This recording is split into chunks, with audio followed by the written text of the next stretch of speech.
live in freedom, justice and peace. We pray for all who in bereavement, disability and pain. Ladies and gentlemen, it's very good country, either the UK or Commonwealth, over the last century or so, in the First World War, in the Second World War, and in other conflicts. The First World War died Claude Schul in Australia. Unfortunately, 2012 was in 1918 and served on RAF bases during of World War I. And I think this is when I read about Florence Green's death earlier this year, I was reminded that it's actually 25 years for me memories of that trip. First of all, the slightly deceptive countryside, which to battlefields.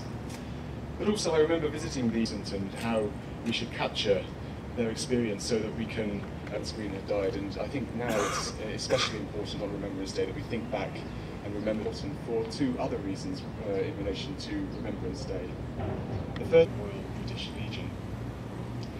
The other reason that 2012 is important, we had the first ever game for disabled athletes.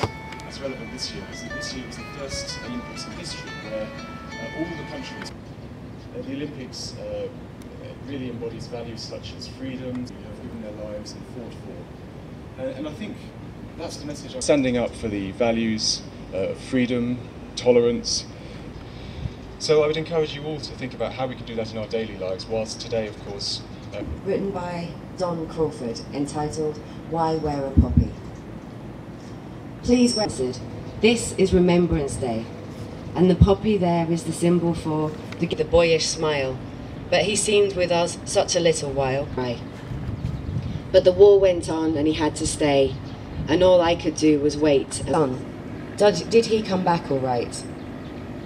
A tear rolled down, and giving is oft delayed, though our freedom was born in sea and song. Please wear a poppy, it says well done.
They shall not grow old, as we that are left grow old.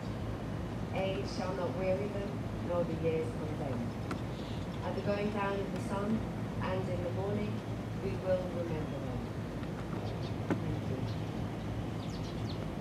Death, as in life, offering the distress of our grief and the sadness of our loss.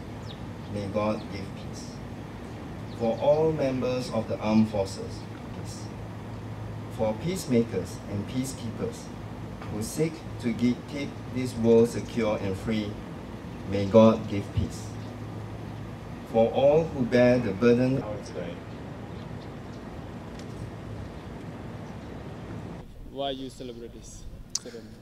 Well, the 11th of November is a very important anniversary because on the 11th of November 1918, the First World War came to an end.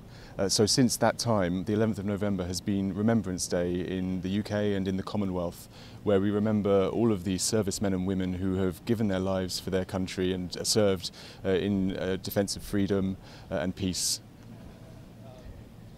So, and what do you, as because you are representative of the UK, the government, how your impression? Okay. Well, we celebrated. Well, we remember in a number of different ways. Around the world, we have remembrance ceremonies like the one we've had here in Phnom Penh this morning, where British nationals and civilians from throughout the Commonwealth come together and remember not just the people who gave their lives in the First World War, but also the Second World War and in other conflicts since then. And one of the other things we do is we all wear poppies, rather like we're wearing today. Now this is symbolic of the poppies that grew on the battlefields of World War I, and they were the only plant that grew in the immediate aftermath of the destruction. So every year we raise money for what we call the Royal British Legion, which is an association that provides assistance to war veterans. And British nationals buy these poppies and wear them, usually for the first week or two of November, but it's particularly to mark this day, the 11th of November. And I think more generally, people remember their own relatives, their families, their friends who have served and who continue to serve today in conflicts around the world in order to protect freedom and promote peace. Thank you, Ambassador. Okay, thank you very much. So what did this celebration mean? Well, I think 2012 is a particularly important year for Remembrance Day. Just in February this year, the last known veteran of World War I, Florence Green, died at the age of 110. So that is the last living memory we have in the world of the serving in World War I. So I think that is obviously a transition point, and it's even more important that we remember what happened now and study the memory and learn the lessons of that conflict. 2012 is also important because it's the Diamond Jubilee, or the 60th anniversary of Queen Elizabeth's accession, and for British people and people in the Commonwealth, she really personifies the service, dedication and loyalty that our armed forces also personify. And the third reason is that with the 2012 London Olympics, which is the first time ever that all members of the United Nations General Assembly have agreed the Olympic truce, which is an agreement to stop conflicts during the Olympics.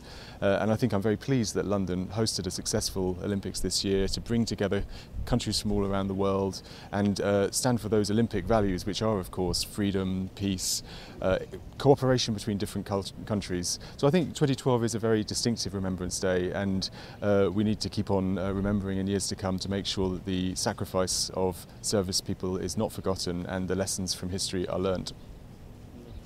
Thank you very much. Okay, thank you very much. We would like to suggest it because there are going to be a lot of the media, the ambassador, if the UK embassy, if you have.